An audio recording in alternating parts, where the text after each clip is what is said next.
Hello दोस्तों, श्री शिवाय नमस्तुभ्यम। दोस्तों, आप लोगों का नीलकंठेश्वर महादेव चैनल पर स्वागत है। तो अभी तक आप लोगों ने शिव महापुराण के रुद्र संहिता के तीसरे खंड अध्याय 34, 35 और 36 का श्रवण किया। आज अध्याय 37 और 38वें का हम पाठ करेंगे और आप लोगों को भी पढ़कर सुनाएंगे। तो हे महादेव, जो कोई भी आपका ये महान ग्रंथ देख रहा अथवा सुन रहा, उसके सिर पर आप अपनी कृपा दृष्टि अवश्य रखना। दोस्तों, ये कोई ऐसा वैसा ग्रंथ नहीं है। मात्र इस ग्रंथ का श्रवण कर लेने से हमारे द्वारा जो जाने अनजाने में पाप हुए हैं वो सारे समाप्त हो जाएंगे। तो चलिए दोस्तों, वीडियो को ज़्यादा लंबा ना करते हुए आगे की कथा पढ़ते हैं। श्री शिवाय नमः। दोस्तों, भगवान शिव का नारद जी के द्वारा सब देवताओं को निमंत्रण दिलाना, सबका आगमन तथा शिव का मंगलाचार एवं ग्रह पूजन आदि करके कैलाश से बाहर निकलना। नारद जी बोले, विष्णु शिष्य महाप्रयाग तात विधाता, आपको नमस्कार है। कृपा निधे, आपके मुंह से यह अद्भुत कथा मुझे सुनने को मिली है। अब मैं भगवान चंद्रमौली के परम मंगलमय तथा समस्त पाप राशि के विनाशक वैवाहिक चरित्र को सुनना चाहता हूँ। मंगल पत्रिका पाकर महादेव जी ने क्या किया, परमात्मा शंकर जी की वह दिव्य कथा सुनाइए। ब्रह्मा जी ने कहा, बेटा तुम बड़े बुद्धिमान हो, भगवान शंकर के उत्तम यश को सुनो। मंगल पत्रिका पाकर भगवान शंकर ने जो कुछ किया वह बताता हूँ। भगवान शिव उस मंगल पत्रिका को प्रसन्नता पूर्वक हाथ में लेकर हृदय में बड़े हर्ष का अनुभव करते हुए हंसने लगे। फिर उन भगवान ने उसे लाने वालों का सम्मान किया। तत्पश्चात उसे बचाकर विधि पूर्वक स्वीकार किया। इसके बाद हिमालय ने यहाँ से आए हुए लोगों को बड़े आदर सम्मान के साथ विदा किया। तदनंतर उन मुनियों से कहा, आप लोगों ने मेरे शुभ कार्य का भली भांति संपादन किया। अब मैंने विवाह स्वीकार कर लिया है, अतः आप लोगों को मेरे विवाह में आना चाहिए। भगवान शंकर का यह वचन सुनकर वे ऋषि बड़े प्रसन्न हुए और उन्हें प्रणाम एवं उनकी परिक्रमा करके अपने परम सौभाग्य की सराहना करते हुए अपने धाम को चले गए। मुने तदनंतर महालीला करने वाले देवेश्वर भगवान शंभु ने लोकाचार का सहारा ले तत्काल ही तुम्हारा स्मरण किया। तुम अपने सौभाग्य की प्रशंसा करते हुए बड़ी प्रसन्नता के साथ वहां आए और मस्तक झुका प्रणाम कर हाथ जोड़ विनीत भाव से खड़े हो गए। तब भगवान शिव ने कहा, नारद, तुम्हारे उपदेश से देवी पार्वती ने बड़ी भारी तपस्या की और उससे संतुष्ट होकर मैंने उन्हें यह वर दिया कि मैं पति रूप से तुम्हारा पाणी ग्रहण करूंगा। पार्वती की भक्ति देखकर मैं उनके वश में हो गया हूँ, इसीलिए उनके साथ विवाह करूंगा। सप्तऋषियों ने लग्न का साधन और शोधन कर लिया, अतः आज से 7वें दिन मेरा विवाह होगा। उस अवसर पर लौकिक रीति का आश्रय ले मैं महान उत्सव करूंगा। मैंने तुम विष्णु आदि सब देवताओं, मुनियों और सिद्धियों को तथा अन्य लोगों का भी मेरी ओर से निमंत्रण करो।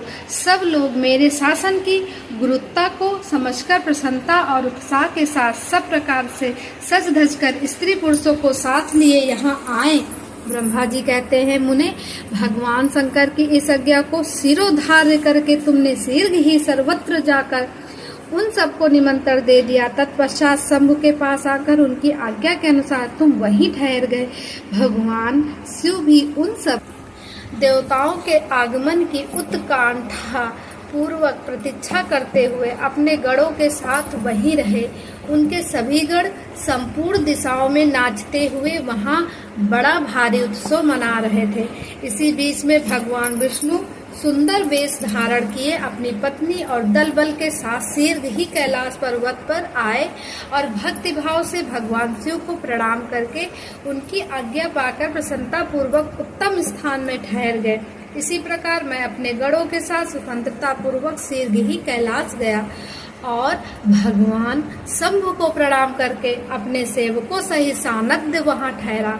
तदनंतर इंद्र आदि लोकपाल और उनकी स्त्रियां आवश्यक सामान के साथ खूब सज धज कर वहां आई। वे सब के सब उत्सव मना रहे थे। तत्पश्चात मुनि, नाग, सिद्ध, उपदेवता तथा अन्य लोग भी निमंत्रण हो उत्सव मनाते हुए वहां आए। उस समय महेश्वर ने वहां आए हुए सब देवता आदि का पृथक पृथक हर स्वागत सत्कार किया। फिर तो कैलाश पर्वत पर बड़ा अद्भुत और महान उत्सव होने लगा। देवांगनाओं ने उस अवसर पर यथा योग नृत्य आदि किया। विष्णु आदि जो देवता भगवान शंभु की वैवाहिक यात्रा संपन्न करने के लिए इस समय वहां आए थे, वे सब यथा स्थान ठहर गए।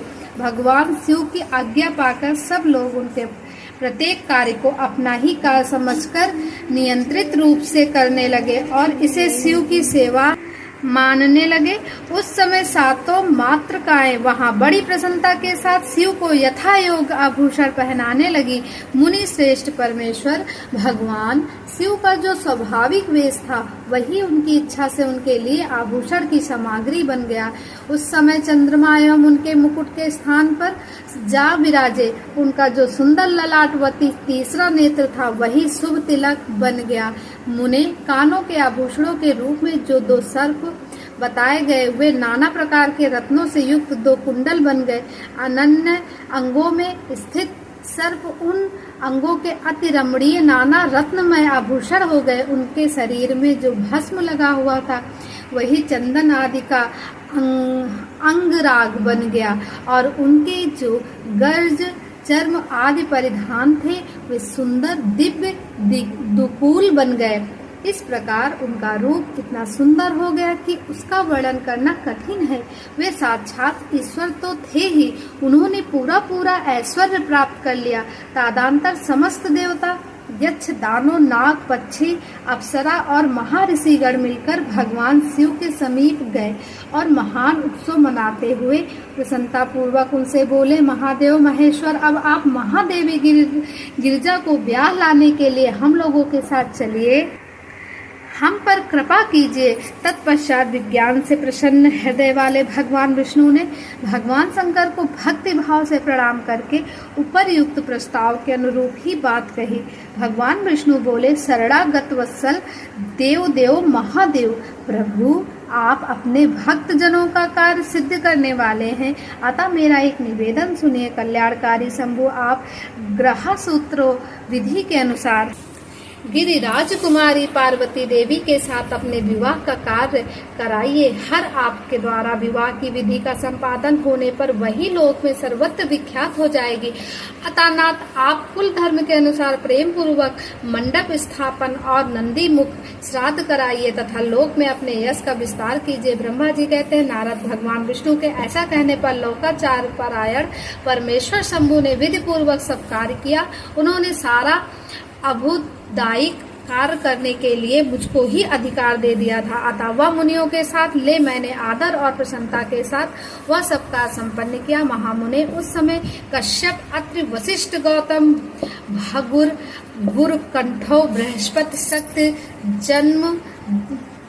जमदग्नि, पराशर, मार्कंडे, शिलापाक, अरुणपाल, अकृतश्रम, अगस्त, चवन, गर्ग, शिलाद, ददीच, उपमन्यु, भरद्वाज, आकृतवर, पिपलाद, कुशिक, कौशत तथा शिष्यों सहित व्यास, ये सब और दूसरे बहुत से ऋषि जो भगवान शिव के समीप आए थे, मेरी प्रेरणा से विधि पूर्वक वहाँ अभूतदायिक कर्म करने लगे। वे सब के सब वेदों को पारंगत विद्वान थे। अतः वेदों विधि से वैवाहिक मंगलाचार करके ऋगु, यजु और साम वेद के विधि उत्तम सूक्तों द्वारा महेश्वर की रक्षा करने लगे।